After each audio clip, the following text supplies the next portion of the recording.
Hello. हा, दिसते sir. Screen दिसते. हो सर. बघा आपण प्रिव्हियस लेक्चरला आपण इंटेलिजन्स हा टॉपिक बघितलेला होता. पुन्हा एकदा मी तो फक्त रिवाइज करतो आणि आपण नेक्स्ट टॉपिक कडे जाऊया. आता इंटेल म्हणजे आपण हुशारी म्हणतो, म्हणजे ज्याच्यामध्ये ती कुवत असते, जो हुशार असतो, किंवा एखाद्याची ती ॲबिलिटी असते की ते एखादी सिच्युएशन ऍडजस्ट करणं असेल तर त्याला आपण इंटेलिजन्स म्हणतो. मग situation that may arise in the educational sector, that may arise in economic sector, that may arise in a professional sector, whatever may be. Number of department, number of places where we faces number of obstacles, and if you have use your knowledge, skill, and attitude to solve that one specific situation or adjust that one specific situation, which means intelligence. आता तुम्ही बघितलं असेल की आपण college असेल किंवा school असेल तर त्याच्यामध्ये जे जास्त मार्क्स पडतात त्यांना हुशार म्हणतो, म्हणजे कमी मार्क पडतात त्यांना आपण कमी हुशार असं म्हणतो. पण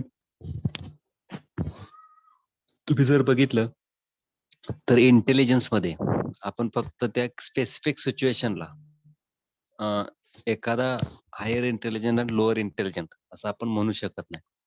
तर त्यासाठी आपण गेल्या वेळेस बघितले कुठल्या कुठल्या टेस्ट आहेत ते तुम्हाला याच्यामध्ये दिसतात की त्या टेस्ट थ्रू म्हणजे आपल्याला एक स्पेसिफिक सिच्युएशन ही तिथं चेक करावं लागेल. फॉर एक्झाम्पल, तुम्ही हुशार आहात का ना, ऍग्रिकल्चरचं नॉलेज तुम्ही घेतलं असेल, इफ यू गेट और इफ यू अक्वायर और if you aware regarding the agriculture information, then you are evaluated in the field area or you are evaluated within the specific location.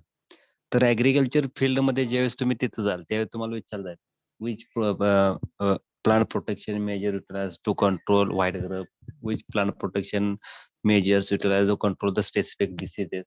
ह्या प्रश्नांची ज्यावेळेस तुम्ही एक स्पेसिफिक सिच्युएशनला ते उत्तर द्याल त्यावेळेस तुम्ही एक हुशार म्हणाल. आणि इफ यू से डिसीजेस म्हटल्यानंतर किंवा इन्सेक्ट अटॅक म्हटल्यानंतर बरेच इन्सेक्टसाइड किंवा बरेच तुम्हाला फंगिसाइड तिथं मिळत असतात की त्यातून तुम्ही इन्सेक्ट डिसीज हा कंट्रोल करण्यासाठी रिकमेंड करू शकता. पण ह्याच्यामध्ये तुम्हाला एक स्पेसिफिक की ज्याचा रिझल्ट ओरिएंटेड जर तुम्ही एखादी इन्फॉर्मेशन दिली तर त्यावेळेस तुम्हाला हुशार म्हटलं जातं. म्हणजे तिथे डेफिनेशन देताना तुम्हाला समजतंय, intelligence is the ability of an individual to adjust himself to the condition that arises in his environment. In his environment म्हणजे काय, ज्यावेळेस तो सराउंडिंग एन्व्हायरमेंट मध्ये अप्रोच होतो, त्याच्या सभोवतालच्या वातावरणामध्ये एखादा बदल घडत असेल आणि तो बदलाला ऍडजस्ट करून घेत असेल तर त्याला आपण इंटेलिजंट असं म्हणतो. Then intelligence is the aggregate of global capacity of the individual to act purposefully, to think rationally, and to deal effectively with his environment. आता हुशारी म्हणजेच काय त्यांनी थोडक्यात सांगितलं, आपण सराउंडिंग एन्व्हायरमेंटला ऍडजस्ट करून घेणं किंवा त्या कंडिशनला आपण अडॅप्ट होणं म्हणजेच काय, तर तुम्ही ती जी पर्पजफुल जी काय तुमची कॅपॅसिटी असेल तर ती पर्पजफुली युटिलाइज करणं, त्याच्यावरती प्रॉपर ऍक्ट करणं. Then to think rationally how to solve, how to tackle that one specific situation. त्यानंतर तुम्हाला तर्कशुद्ध विचार करावा लागेल की आपण ती सिच्युएशन टॅकल कशी करायची. Then to deal effectively with his environment, आणि त्यानंतर ती जी सिच्युएशन असेल तर ती सिच्युएशन प्रॉपरली कशी कम्प्लीट करता येईल. तर या अशा पद्धतीनं तुम्ही जे काय आपली हुशार असेल तर ते आपली हुशार तिथं यूज करू शकता. Then intelligence is the ability of individual to cope with an environment. Cope म्हणजे जे काही सराउंडिंग एन्व्हायरमेंट असेल किंवा त्या सराउंडिंग एन्व्हायरमेंटमध्ये तुम्ही प्रॉपरली ओव्हरकम करणं किंवा त्या एन्व्हायरमेंट मध्ये तुम्ही स्वतःला ऍडजस्ट करणं, ही ॲबिलिटीला आपण काय म्हणतो, इंटेलिजन्स असं म्हणतो.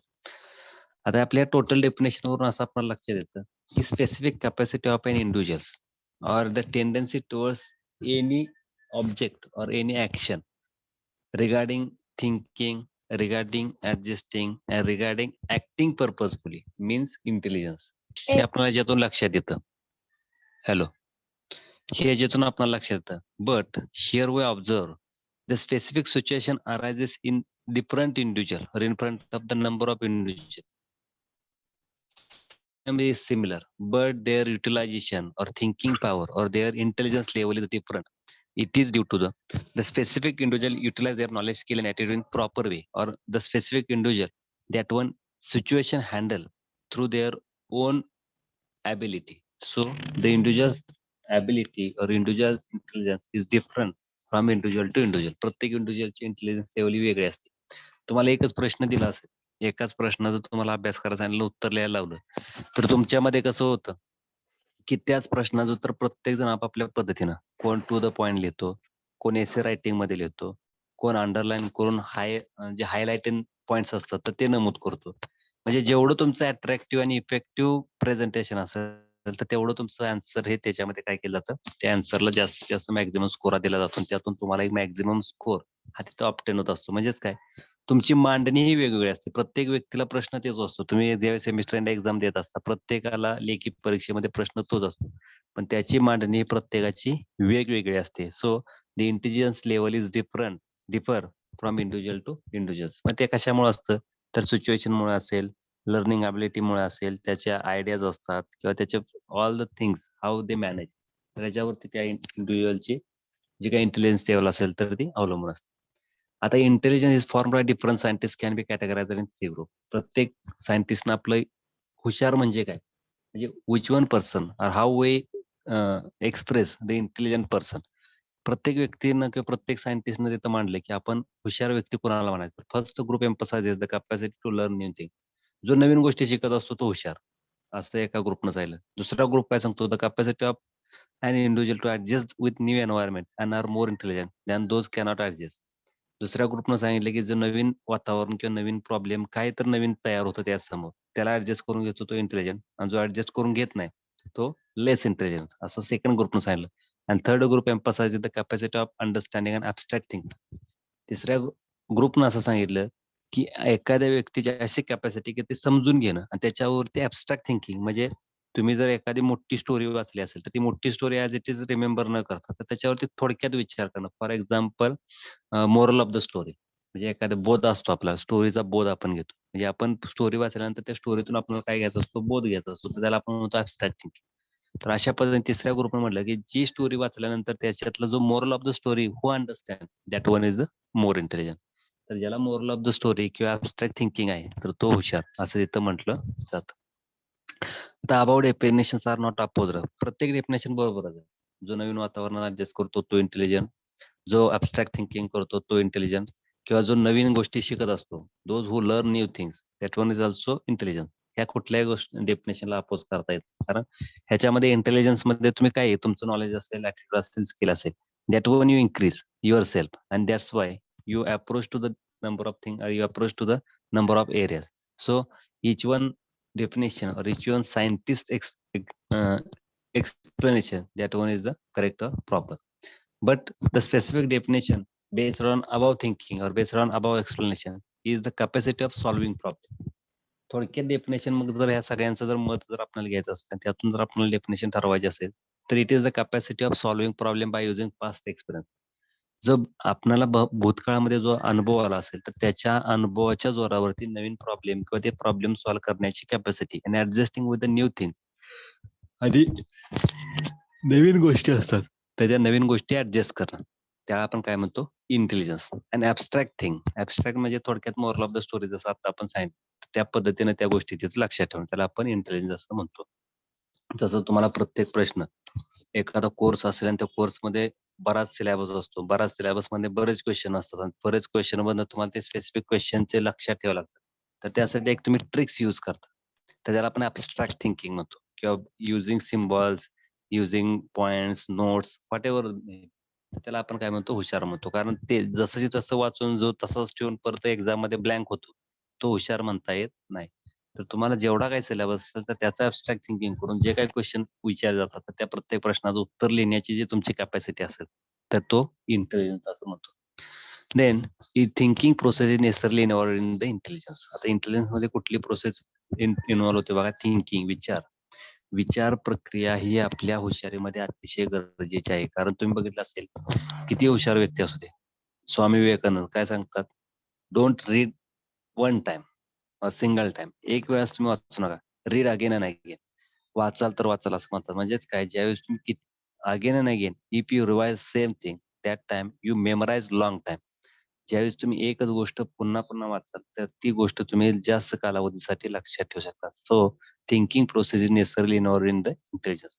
For effective work thinking is necessary. आपलं चांगलं काम किंवा कार्यक्षम काम करायचं असेल तर विचार करणं गरजेचं असतं. पण विचार हा अतिशय गरजेचा आहे. For example the student who solving algebra problem that was very fastly who are intelligent, but those who are not solve quickly but solve lately, that one is less intelligent. And those who cannot solve means it dull. तर असं त्याच्यामध्ये काय तर categorization केलं जातं. For example intelligence is the action reaction process where teacher asks question and the reaction given by the student immediately means more intelligent. So that one is action and reaction process. Action झाल्यानंतर ज्यावेळी immediate reaction होते त्याच वेळेस आपण एक intelligence असं म्हणू शकतो. जर ऍक्शन आणि रिॲक्शन याच्यामधला गॅप जर मॅक्झिमम असेल तर आपण इंटेलिजंट म्हणू शकत नाही.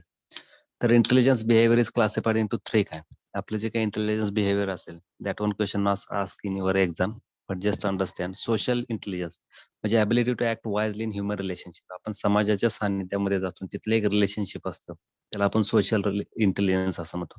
Then mechanical intelligence means utilizing your skill proper way for coping the specific situation means mechanical intelligence. And abstract intelligence means I give one example moral of the story. Likewise, they handle the symbol and ideas such as words, numbers, formulas, and scientific principles, which means abstract intelligence.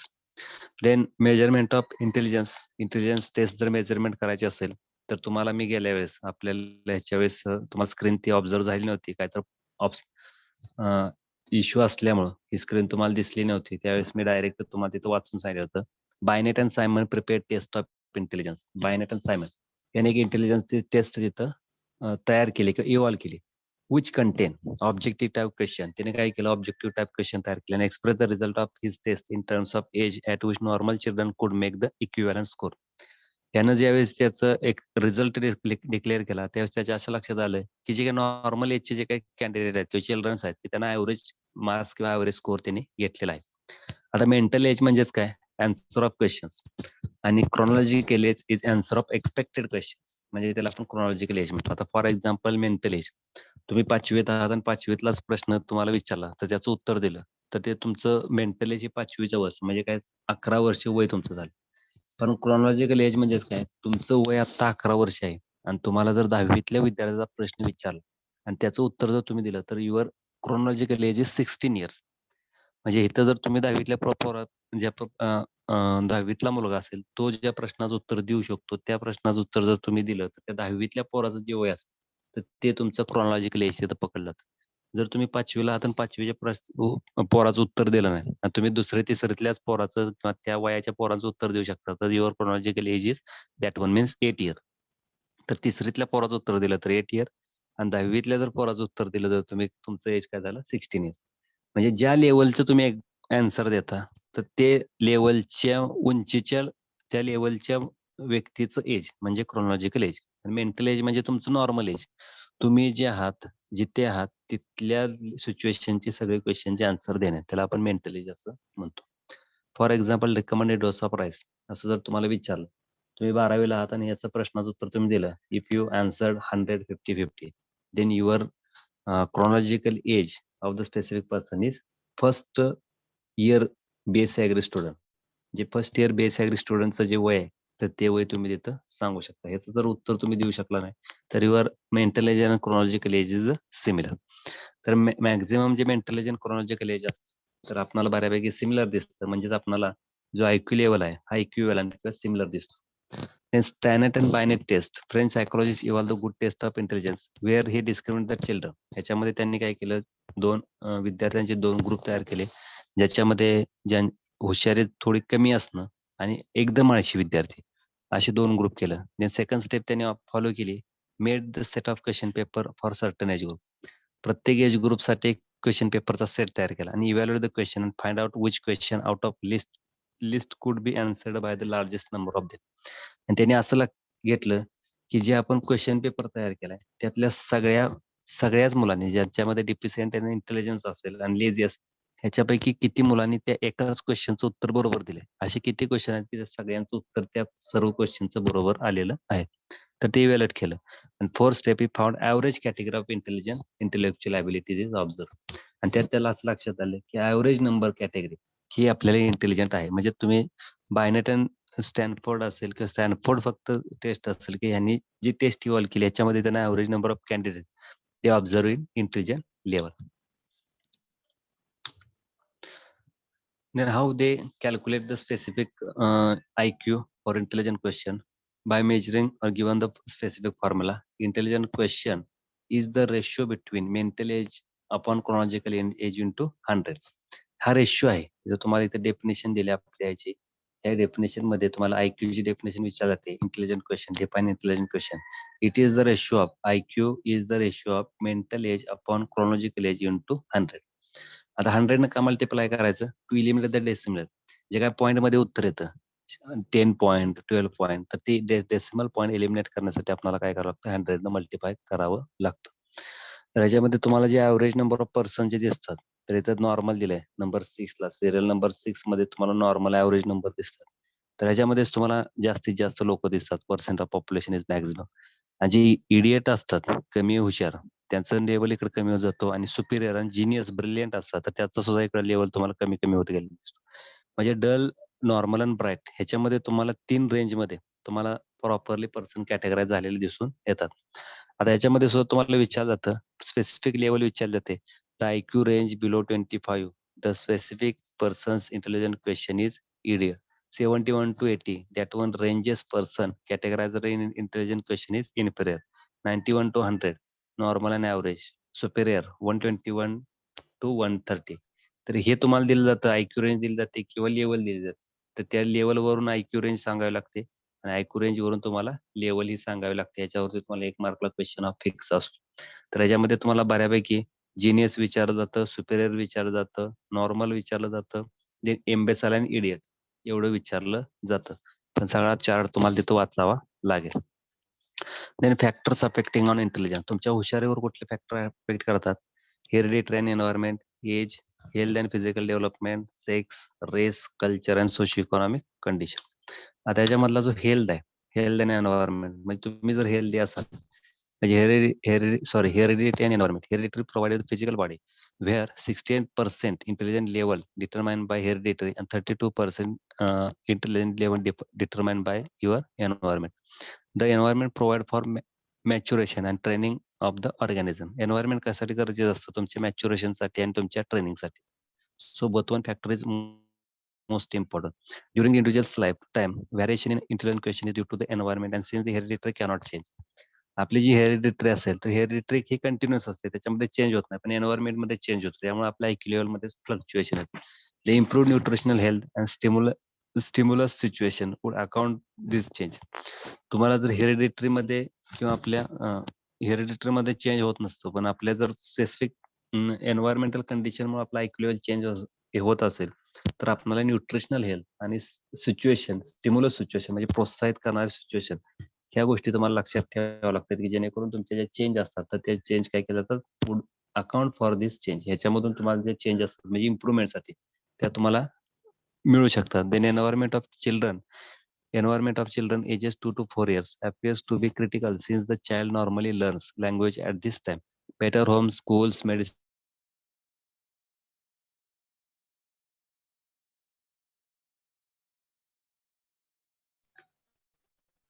ह्याच्यामध्ये तुम्हाला 2 ते 4 वर्षांमधले जे काही विद्यार्थी असतात, तर त्यांचे जे काही लर्निंग ॲबिलिटी असते, मग लँग्वेज लर्न करणं असेल, की ज्याच्यामध्ये त्यांची क्रिटिकल सिच्युएशन असते, त्या सिच्युएशनमध्ये ते प्रॉपरली लर्न करत असतात. आता याच्यामध्ये तुम्ही जर स्पेसिफिक स्कूलमध्ये गेला, तर त्या स्कूलमधल्या ज्या कॅपॅसिटी किंवा स्कूलमधल्या त्या तुमचे अप्रोच असल्यामुळे तिथून तुम्ही मॅक्झिमम अवेअर करू शकता.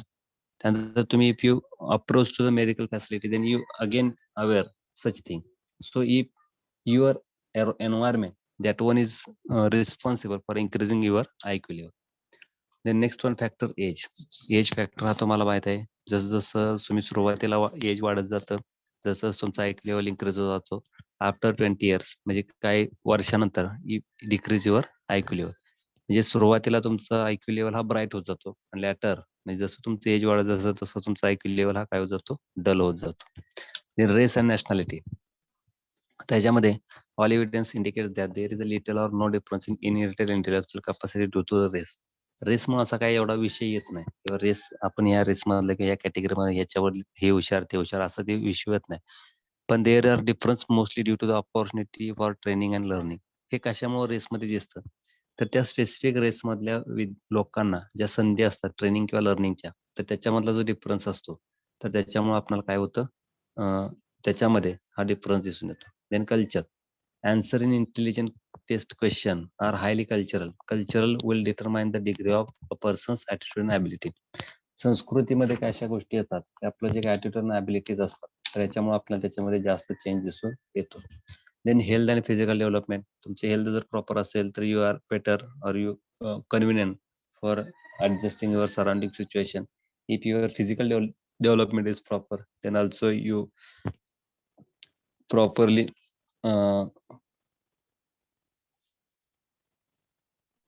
mature or defeat complete maturation, then your brain cells sensory and physical handicap may interfere with observable intelligent behavior. So health and physical development, that one is also important for your intelligent level. Then sex, male and female. त्याच्यामध्ये आपण म्हणत होतो की male are more superior, male are more superior than the female, but nowadays girls also superior as compared to the, or more superior as compared to the gents or boys. So sex, that one not make a matter nowadays to affect on your intelligence level. Then social and economic condition म्हणजे तुमचं background. म्हणजे तुमच्याकडे पैसा असेल तर तुम्ही हुशार, तुमच्याकडे पैसा नसेल तर तुम्ही हुशार नाही, तुमची डिग्निटी असेल तर तुम्ही हुशार, तुमच्या डिग्री नसेल तर तुम्ही हुशार नाही. तर हा एक फॅक्टर तिथं रिस्पॉन्सिबल असतो.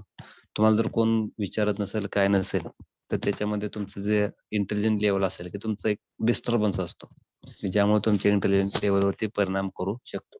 पैसा असेल, म्हणजे तुम्ही जर इकॉनॉमिकली जर स्ट्रॉंग असाल तर यू मॅनेज युअर सेल्फ, तुम्ही मॅनेज करू शकता. पण इकॉनॉमिकली जर डिस्टर्ब असाल तर IQ वरती, कारण तुम्ही डिप्रेशनमध्ये आणि एकदम प्रेशरमध्ये असतात, त्यामुळे तुमच्या इंटेलिजन्स लेवलवरती परिणाम होत असतो. तर that one is the thing we learn in the previous lecture, intelligence. The next one, psychology and educational psychology. त्याला आपण मानसशास्त्र म्हणतो. त्या मानसशास्त्रामध्ये बऱ्याच गोष्टी आहेत की ज्या आपल्याला बघाव्या लागतात, शिकाव्या लागतात. तर सायकोलॉजी याचा जर स्टडी करायचं म्हणलं तर प्रत्येक व्यक्ती हा फेस टू फेस ऑब्झर्व करणं गरजेचं असतं. If you observe face to face each and every person, then you aware the specific psychology or the specific person and their habit properly. So study of psychology and educational psychology is most important. आता psychology आणि educational psychology याच्यामध्ये the term psychology was derived from Greek word. आता आपला psychology word आहे हा Greek word पासून तयार झालाय. सायके, PSYCHE ऑब्जेक्टिव्हला विचारलं जातं. सायके विच मीन्स सोल और आत्मा, म्हणजे आत्मा असं आपण म्हणतो किंवा सोल. सोलला सुद्धा आपण काय म्हणतो, आत्मा. म्हणजे ते मराठीमध्ये तुम्हाला दिले सोल म्हणजे आपण त्याला आत्मा म्हणतो. लॉगस म्हणजे सायन्स किंवा सायंटिफिक स्टडी. तर याच्यामध्ये जर तुम्ही बघितलं तर जे आपलं सायकोलॉजी हा वर्ड आहे हा ग्रीक वर्ड पासून, म्हणजे सायके म्हणजे त्याला आपण सोल म्हणतो, लॉगस म्हणजे सायंटिफिक स्टडी किंवा सायन्स म्हणतो, याच्यापासून तयार झालेला आहे. Then educational psychology is concern primarily with the study of human behaviour. आता एज्युकेशनल सायकोलॉजी टोटली आपल्या ह्युमन बिहेवियरचा रिलेटेड आहे आणि त्याला संबंधित आहे. आणि it is change or directed under the social process. आणि हे जे काय ह्याच्यामधला जो चेंज असेल किंवा ह्याच्यामधला जो बदल असेल तर हे कशामुळे असतो, सोशल प्रोसेस, सामाजिक प्रक्रियेमुळे. त्याच्यामध्ये social process of education and secondary of those studies of processes that contribute to increase understanding of now behavior is change directed through the education. तुम्ही बघितलं असेल व्यक्ती जर खोळ्यासारखं करत असेल म्हणजे त्याला कुठलाही अप्रोच नसेल किंवा कुठल्याही पद्धतीत त्याच्यावरती मॉडिफिकेशन झालं नसतं, म्हणजे एज्युकेशन नसेल, नॉलेज नसेल, ट्रेनिंग नसेल, तर तो खोळ्यासारखं करतो. पण जर तुम्ही बघितलं असेल जसं जसं शिक्षण घेतलं जातं तर जसं जसं विद्यार्थ्यांच्या मध्ये किंवा एखाद्या व्यक्तीमध्ये बदल होत जातो. म्हणजेच काय, एज्युकेशनल प्रोसेस किंवा सोशल प्रोसेस ह्याच्यामध्ये ते अप्रोच करत असतात. When the specific person approach to the educational activity or the social activity, that time he change their behaviour, that time he or she change their behaviour. कुठल्याही व्यक्तीमध्ये बदल कधी होतो ज्यावेळेस तो शिक्षणाच्या सानिध्यामध्ये जातो किंवा इतर सराउंडिंग एन्व्हायरमेंट असेल ज्याच्यामध्ये सोशल प्रोसेस आपण म्हणतो त्याच्या सानिध्यामध्ये जातो त्याच वेळेस त्याच्यामध्ये काय होतात चेंज होत जातात. आता बघा ह्याच्यामध्ये तुम्हाला कसा चेंज होत गेला ते दिले. Hence about 2500 year back, psychology was referred as the science of soul. 2500 वर्षाच्या पाठीमागे काय सांगितलं की सायकोलॉजी मानसशास्त्र म्हणजेच काय आपल्या आत्म्याचा अभ्यास करणं किंवा त्याचा शास्त्रीय अभ्यास करणं म्हणजे त्याला आपण काय म्हणतो psychology. In olden days, it was believed that soul was responsible for various activities of man, such as thinking, imagining, and reasoning. हे असं का म्हणलं गेलं तर त्या काळामध्ये असं जबाबदार धरलं जातं की त्या काळामध्ये असं बिलीव्ह केलं होतं किंवा विश्वास ठेवला जात होता की आपल्या ज्या सगळ्या ऍक्टिव्हिटी आहेत तर ह्या कशामुळे होतात आपण विचार करतो काही इमॅजिनेशन करतो काही तर्कशुद्ध विचार करतो त्यामुळे आपण असं म्हणू शकतो की आत्म्याचा शास्त्रीय अभ्यास म्हणजे सायकोलॉजी असं 2500 वर्षाच्या पाठीमागे आहे. त्यानंतर काय केलं इन मिडल एज त्यानंतरच्या मिडल एज मधल्याने काय सांगितलं psychology become the science of mind आपल्या मनाचा शास्त्रीय अभ्यास म्हणजे सायकोलॉजी असं मधल्या जे काय सायकोलॉजिस्ट असतात मधल्या एज मध्ये किंवा मधल्या इयर मध्ये तर त्याने असं सांगितलं की असं का सांगितलं but it is also difficult to scientific study of the mind and this definition was also change.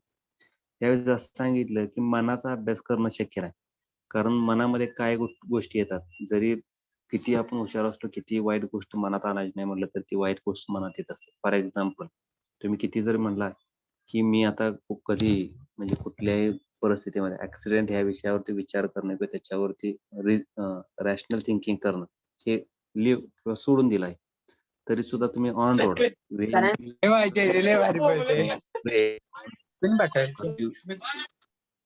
कोण आहे वर द्या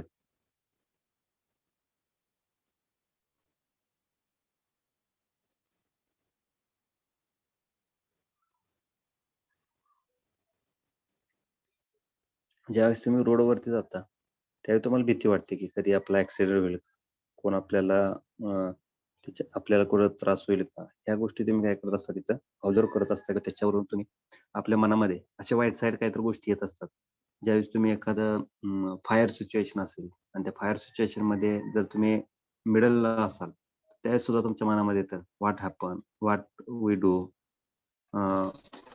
which what is their influence on me or what is their influence on surrounding like that हे तुमच्या मनामध्ये ह्या सगळ्या गोष्टी येत असतात. So the science of mind means psychology that one says in middle ages psychologist and that one is difficult to study so that one is also definition changes there. Then again it is difficult to observe soul.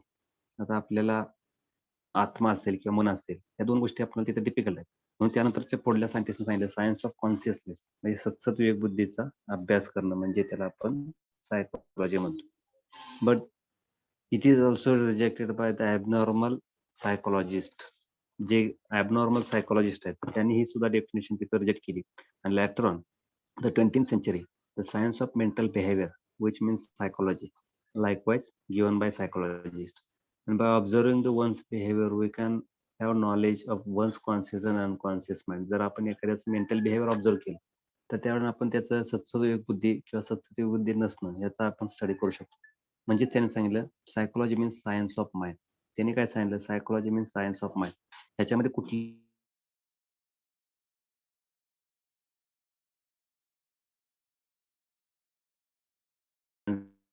of behavior psychology all the definitions are clear and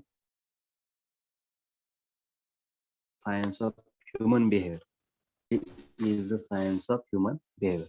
It is a positive science of human experience and behavior.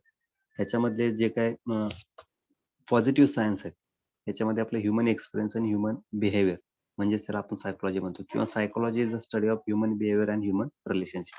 Psychology is a study of human behaviour and human relationship. त्याच्यामध्ये बऱ्याच definition तुम्हाला दिलेत. Then educational psychology. Educational psychology means the behaviour of human being in educational situation.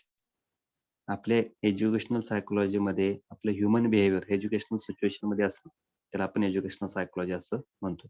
Then त्यालाच दुसरी definition दिलं, it is systematic study of the development of individual within the educational setting. एखादा व्यक्ती educational setting मध्ये जाणं, त्याच्यामधून त्याचं behavioural change होणं, त्याला आपण एज्युकेशनल सायकोलॉजी म्हणतो. किंवा educational psychology may be define as the applicable of established psychological principles to all kind of educational problems. जे आपलं सायकोलॉजी असेल, आपलं मानसशास्त्र असेल, की याच्यामधल्या ज्या काही गोष्टी आपण अवेअर केल्या असतील, तर त्या सगळ्या ठिकाणी जे आपले एज्युकेशनल प्रॉब्लेम्स असतील, तर त्याच्या ठिकाणी आपल्याला ऍप्लिकेबल करणं किंवा त्याचं ऍप्लिकेशन करणं, त्याला आपण एज्युकेशनल सायकोलॉजी असं म्हणतो. And what is the actual meaning? The educational psychology is concerned with the study of human behavior and human personality. थोडक्यात काय, आपली पर्सनॅलिटी इम्प्रूव्ह करणं आणि आपलं बिहेवियर हे चेंज करणं म्हणजेच एज्युकेशनल सायकोलॉजी असं आपण म्हणतो. So educational psychology is concern with the study of human behaviour or human personality, its growth development and guidance under the social process of education. In educational psychology is possible in human being, hence human learning is the central core of the educational psychology. आपले human learning हा आपला educational psychology मधला हा central core आहे किंवा गाभा असं त्याला समजलं जातं. In human behavior can be understood, predicted and directed towards desired goal by applying the principles. आपलं जे ह्युमन बिहेवियर असेल, तर ते समजून घेतलं जातं, त्याचा अंदाज बांधला जातो किंवा त्याचं एक डिझायर्ड गोलकडे डिरेक्ट केलं जातं आणि ते अप्लाय केलं जातं ते all principles. That means educational psychology or from the born until death of an individual, it is continuous process to learn new thing, means educational psychology. जन्मल्यापासून जे आपल्या मृत्यूपर्यंत ज्या गोष्टी आपण नवीन शिकत असतो, त्याला सुद्धा आपण काय म्हणतो, एज्युकेशनल सायकोलॉजी असं म्हणतो. The name of educational psychology. आपल्या एज्युकेशनल सायकोलॉजी एम काय, understanding, prediction and control of behaviour are the goal of psychology and educational psychology. समजून घेणं, अंदाज बांधणं आणि आपल्या बिहेवियर मध्ये कंट्रोल करणं, त्याला आपण काय म्हणतो, educational psychology. Then educational psychology design to, हे कशासाठी डिझाईन केलं, enhance and enrich the live of learner. जे शिकणारे असतात तर त्यांचं लाईव्ह असेल तर ते लाईव्ह इन्क्रीज करणं, यासाठी आपल्याला काय एज्युकेशनल सायकोलॉजी गरजेचं आहे. To furnish the student with the knowledge and understanding that will help them for improvement in the quality of instruction. Furnish म्हणजे पूर्ण करणं, द स्टुडंट विथ नॉलेज, त्या नॉलेजनं त्याला पूर्ण करणं, नॉलेज त्याला सखोल ज्ञान देणं, आणि understand that will help them to improvement in the quality of instruction. आणि त्याच्यामधले जे काही समजूतदारपणा आहे की ज्याच्यातून आपल्याला त्याच्यामध्ये काही सुधारणा किंवा ज्या काही चांगल्या गोष्टी असतात किंवा चांगल्या इन्स्ट्रक्शन असतात, तर त्यातून आपण त्याच्यामध्ये इम्प्रुव्हमेंट करू शकतो. Then the subject matter include the topic of growth and development. त्याच्यामध्ये तुम्ही बघितलं असेल बरेच विषय असतात की त्यातून आपलं ग्रोथ अँड डेव्हलपमेंटसाठी रिस्पॉन्सिबल असतात. तर such subject matters that one helps to improve the growth and development of individuals, then improve the mental processes, learning, the motivation, individual differences, aspects of behavior that appear in the learning situation. Then the role of educational psychology in extension education. हा question तुम्हाला प्रत्येक चॅप्टरच्या under येणारच आहे. आपला हा educational सायकोलॉजीचा role काय आपल्या extension education मध्ये, तर सायकोलॉजी चेंज करणं. जी रुरल कम्युनिटी असेल तर त्या सायकोलॉजीचा स्टडी करणं आणि ती सायकोलॉजी जर इम्प्रॉपर असेल तर त्याच्यामध्ये अप्रोप्रिएट सायकोलॉजी तिथं बिल्ड करणं, हा रोल आपल्याला एज्युकेशनल सायकोलॉजीचा हा एक्सटेन्शन एज्युकेशन मध्ये. मग याच्यासाठी काय केलं पाहिजे, as to evaluate education theories. या एज्युकेशन थेरीज आहेत म्हणजे शिकवण्याच्या वेगळ्या पद्धती, ह्या तुम्हाला पहिल्या लक्षात घेतल्या पाहिजे. To study the evaluate the contemporary practice in education. तुमच्या एज्युकेशन मधले काय वेगवेगळ्या प्रॅक्टिसेस आहेत, contemporary practices, that should also evaluate and that should also you study and to evaluate different methods of teaching in the light of established principles of learning and motivation. तुम्हाला ज्या वेगवेगळ्या शिक्षण देण्याच्या पद्धती आहेत, तर त्या पद्धती तुम्हाला बघाव्या लागतील, त्या एनलाईट कराव्या लागतील, त्या एस्टॅब्लिश कराव्या लागतील, त्याचे प्रिन्सिपल्स ठरवावे लागतील आणि त्यातून मोटिवेशन करावं लागेल. To help the teacher to solve their personal. जे शिक्षक असतात तर त्या शिक्षकांना मदत करणं, म्हणजे एक्सटेन्शन एज्युकेशन मध्ये आपणाला प्रत्येक गोष्ट SMS लाच माहित असतं हे अपेक्षित नसतं. जर तुमच्याकडून सुद्धा काही गोष्टी एक्सपिरियन्स बेस्ड इन्फॉर्मेशन हे घेणं गरजेचं असतं. So to help teacher to solve their personal problems. Then to furnish the methods for scientific study. तुमच्या ज्या काय शास्त्रोक्त ज्या अभ्यासाच्या पद्धती आहेत तर त्या पूर्ण करणं. Study of problems in the general are the educational psychology. ज्या तुमच्या सायंटिफिक स्टडी मधल्या ज्या मेथड्स असतील तर त्या पूर्णत्वात करून तुम्हाला तुमचे जे काही जनरल प्रॉब्लेम्स असतील तर ते general problem by using the educational psychology you solve or complete. Then scope and importance of educational psychology. आपल्या एज्युकेशनल सायकोलॉजीचा स्कोप आणि इम्पॉर्टन्स एक्सटेन्शन एज्युकेशन मध्ये आहे का किंवा ऍग्रिकल्चर एक्सटेन्शन मध्ये आहे का? तर yes, here is play vital and important role to change the specific standards of living, to change in the society, to change in the surrounding environment, or change in the agricultural sector. The educational psychology is most important. It studies the limitation of individuals. Educational psychology काय करते, जे इंडिव्हिज्युअलच्या limitations आहेत ते ते study करतं. दे studies the qualities, म्हणजे त्याची capacity असेल, इंटेलिजन्स असेल, ॲटिट्यूड असेल, इंटरेस्ट असेल, तर अशा कॅपॅसिटीचा स्टडी करायचा असेल तर आपल्याला एज्युकेशनल सायकोलॉजी गरजेची आहे.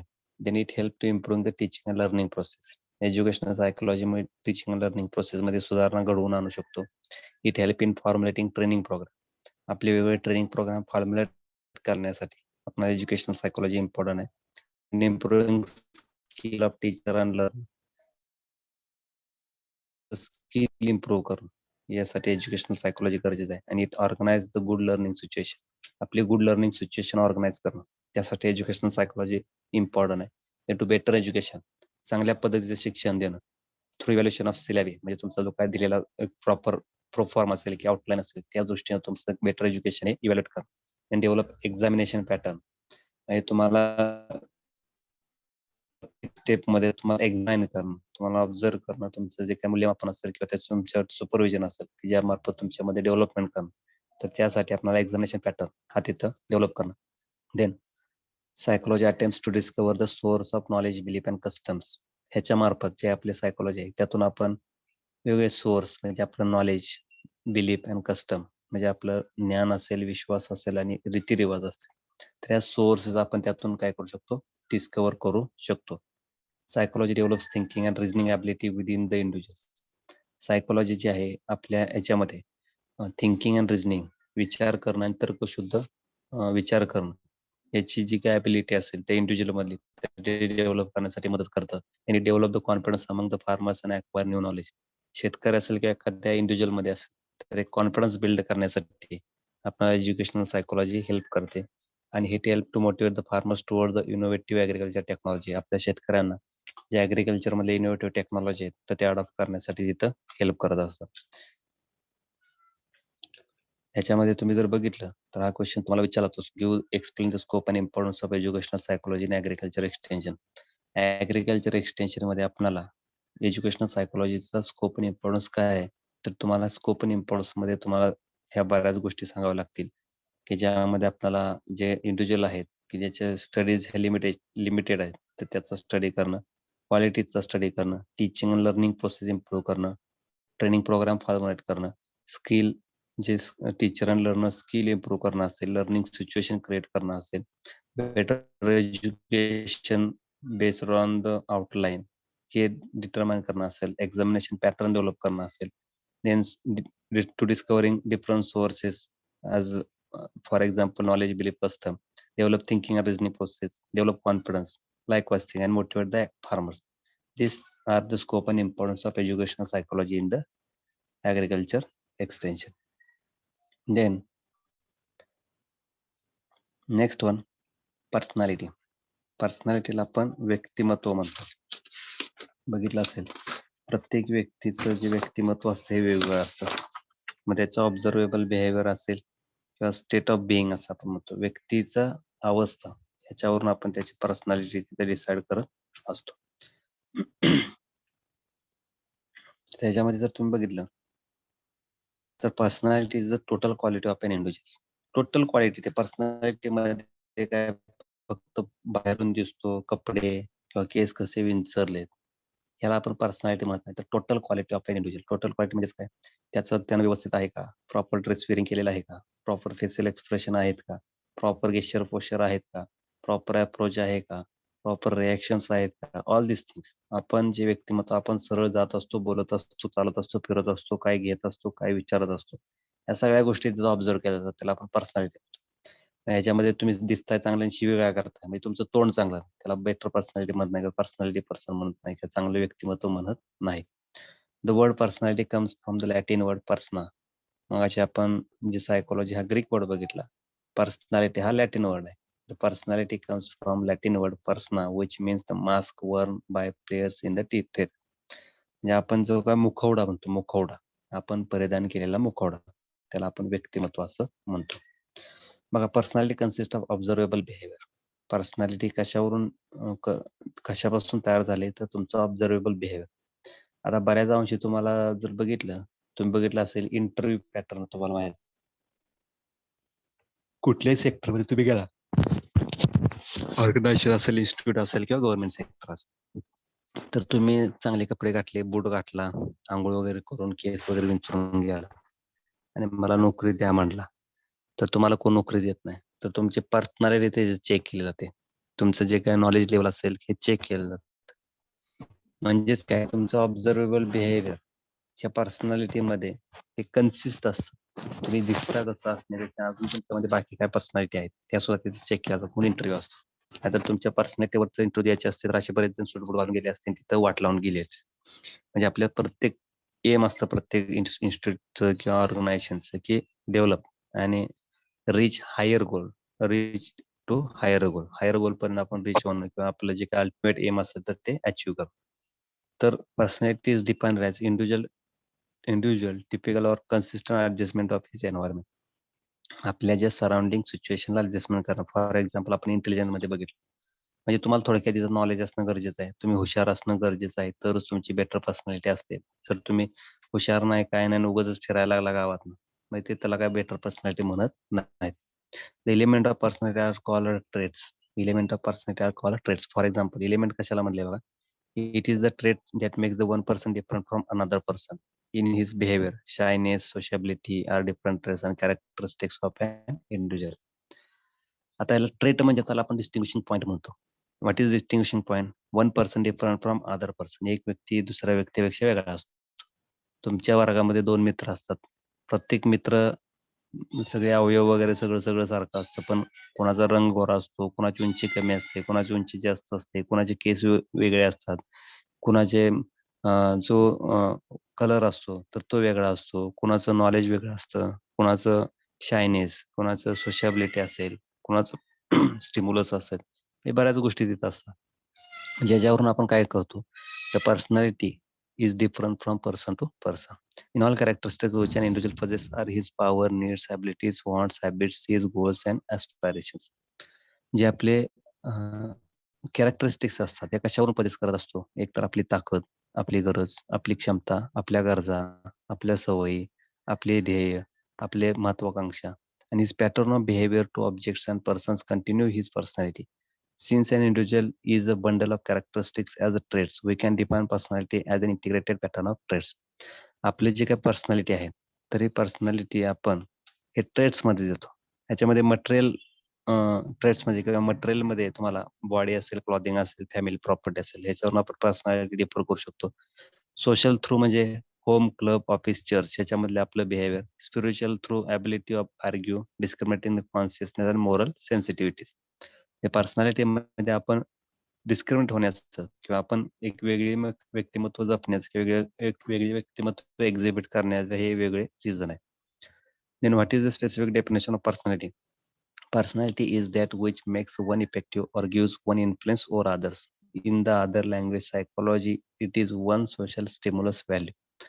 व्यक्तिमत्व म्हणजेच काय, की जे इफेक्टिव्ह असतं, जे इतरांच्यावर प्रभावी असतं. For example, you follow the specific idol person. तुम्ही एका म्हणता माझ्या मनामध्ये हा असा व्यक्ती एक तो माझा आयडॉल आहे किंवा त्याला मी अप्रोच करतो आणि त्याच्या जो माझा एक चांगला गुरु असेल किंवा असं काय तर तुम्ही म्हणत असता त्याच्यामध्ये. तर ती एक पर्सनॅलिटी असते त्याच्यावरून तुम्ही भाळेल असता का त्याच्यावरती तुम्ही जास्त इन्फ्लुएन्स होत असतात, त्याला आपण पर्सनॅलिटी होतो. दुसरं definition, a man's personality is the total picture of his organiser behaviour. Personality म्हणजे काय, ह्याचं सगळं पिक्चर, जो दिसतो कसा, बोलतो कसा, वागतो कसा, चालतो कसा, हे सगळं picture. Specially at it can be characterise basis fellow main in is consistent base. आणि याच्यामध्ये जे काही स्पेशल कॅरेक्टरिस्टिक असतात, वैशिष्ट्य असतात, की ज्यामध्ये जे अदर फेलोज असतात हे कन्सिस्टंट वे हे त्याच्यामध्ये एक्झिबिट करत असतात. त्याला आपण काय म्हणतो? पर्सनॅलिटी असं म्हणतो. देन टाइप्स ऑफ पर्सनॅलिटी 3 टाइपच्या पर्सनॅलिटी आहेत. त्याच्यामध्ये पहिलं आहे extrovert personality. Extrovert, introvert and ambivert. तर एक्स्ट्रोव्हर्ट पर्सनॅलिटी म्हणजेच काय? एक्स्ट्रो म्हणजे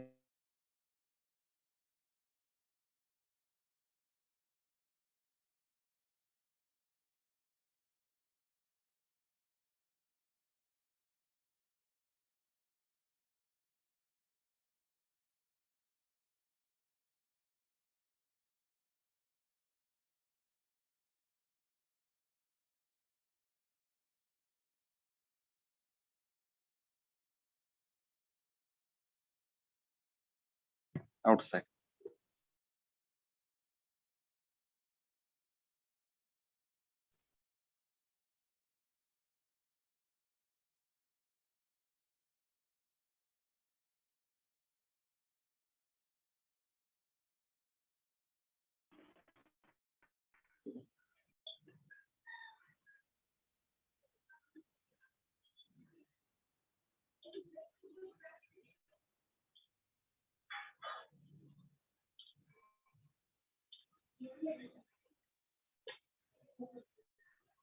आता बघा, एक्स्ट्रोवर्ट म्हणजे बहिर्मुख असं आपण त्याला म्हणतो.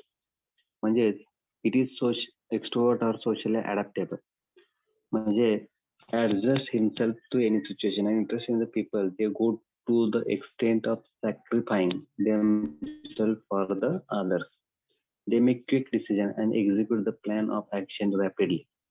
जे बहिर्मुख असतात म्हणजे स्वतःचा विचार करत करत दुसऱ्याचाही विचार करणारे असतात त्याला आपण एक्स्ट्रोवर्ट पर्सनॅलिटी म्हणतो. आणि हे सोशली अडॅप्टेबल आहे. म्हणजे समाजाने त्यांना मान्यता दिलेली आहे तर समाज त्याला मान्य करतो. तुम्ही जर कोणाला मदत करायला गेला 10,000 रुपये द्याला तर कोण नाही म्हणणार नाही, लगेच घेतो. त्या समाजाने त्याला परवानगी दिली आहे. त्याच्यामध्ये कसं असतं, एक क्विक डिसिजन घेत असतात आणि लगेच रॅपिड प्लॅन तयार करत असतात. They R fluent in speech. त्याचं जे बोलणं असतं तर ते फ्लुएंट असतं. फ्री फ्रॉम वरी, काळजी करत नाहीत, त्याच्यापासून ते दूर आहेत. नॉट इझिली एम्बरास्ड असतात. म्हणजे गोंधळात लगेच चटकन गोंधळून जाणार नसते. गोंधळून जाणारे नाही.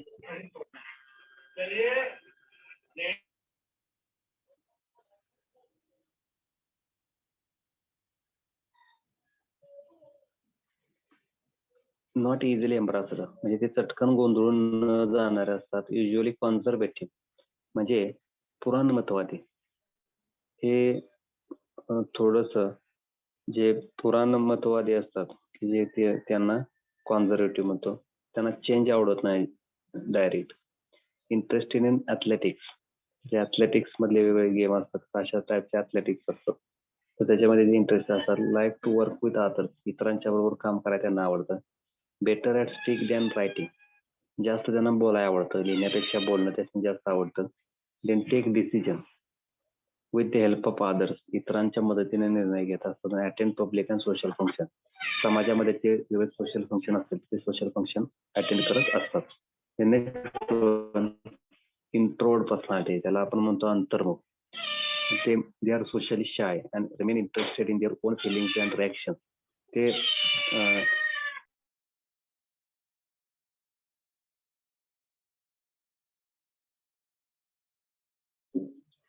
ते लाजाळू असतात आणि स्वतःचेच फिलिंग्स असतात आणि स्वतःचेच रिॲक्शन असतात तर त्याच्यावरती ते गुंतून असतात. त्याला इंट्रोवर्ट म्हणतो, अंतर्मुख. स्वतःला ते विचारत असतात. In slow in taking decision. निर्णय अतिशय स्लो घेत असतात. प्लॅन हा डायरेक्ट एक्झिक्यूट करत नाही तर रॅपिड प्लॅन हा एक्झिक्यूट करत नाही. Course of action very slow असतात. Not fluent in speech. जसं एक्स्ट्रोवर्ट पर्सन हा फ्लुएंट स्पीच असतं तर त्यांचं स्पीच फ्लुएंट असतं. Easily appraisal. हे लगेच चटकन गोंधळून जाणार असतात कारण यांचा जो काही अप्रोच असतो समाजाचे कुठलंही नातं नसतं त्यामुळे चटकन गोंधळात जातात. Not conservative. हे पुराणमतवादी नसतात. हे नवीन काहीतरी शोधण्याचा विचार करण्याचा प्रयत्न करत असतात. Not interested. इतर कशामध्ये आवड नसणारे असतात. Don't like to work with others. इतरांच्या बरोबर काम करायला त्यांना आवडत नाही. Better at writing than speaking. त्यांना लिहायला आवडतं, बोलायला आवडत नाही. They are independent judgment. ते स्वतंत्र जगायला जास्त आनंदी असतात. स्वतंत्र जगण्यामध्ये. Different from public and social function. जे सामाजिक किंवा काय उपक्रम असतात जे इंटिग्रेटेड असतात किंवा एकत्रित असतात तर त्याच्यापासून वेगळे असतात. Strong of ideal. त्यांच्या ज्या आयडिया असतात ह्या कशा असतात, स्ट्रॉंग असतात. देन ॲम्बिवर्ट म्हणजे combination of both introvert and extrovert ह्याचं कॉम्बिनेशन म्हणजेच आपण ॲम्बिवर्ट म्हणतो. देअर बिहेवियर इज बॅलन्स्ड, त्यांचं बॅलन्स्ड बिहेवियर असतं. Their psychic energy partly directed inward and partly outward, म्हणजे ते थोडं अंतर्मुख थोडं बहिर्मुख असे असतात. They are interested in their own thoughts, emotion and also other person and their action and reaction. त्याच्यामध्ये कसं असतं ॲम्बिवर्ट पर्सन सिच्युएशन बेस्ड असतात. काही वेळेस स्वतःपुरते राहत असतात, काही वेळेस समाजासाठी राहत असतात, काही वेळेस जे एम्ब्रासर असतात, काही वेळेस नॉट एम्ब्रास असतात. म्हणजे कॉम्बिनेशन ऑफ बोथ इंट्रोवर्ट आणि एक्सट्रोवर्टचं कॉम्बिनेशन म्हणजे त्याला आपण काय म्हणतो ॲम्बिवर्ट पर्सनॅलिटी. ओके, तर that one is the last topic that one we have covered here.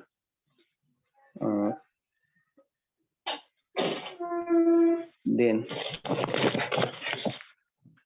only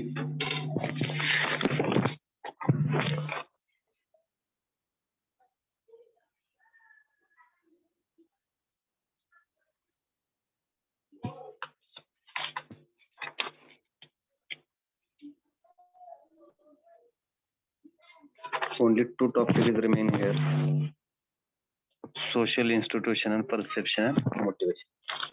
Okay, we have covered that one in next lecture, or we schedule lecture on Saturday or day after tomorrow. Okay, now we stop here. Thank you and participate here in attending the meeting. Okay, remaining 2 to 3 topic we have covered in next lecture. Then after we complete this syllabus in that week, and next week we schedule one test exam. So kindly inform all remaining students regarding completed syllabus. Okay, thank you. Now I end this meeting for further process. Thank you. पूर्ण केलं.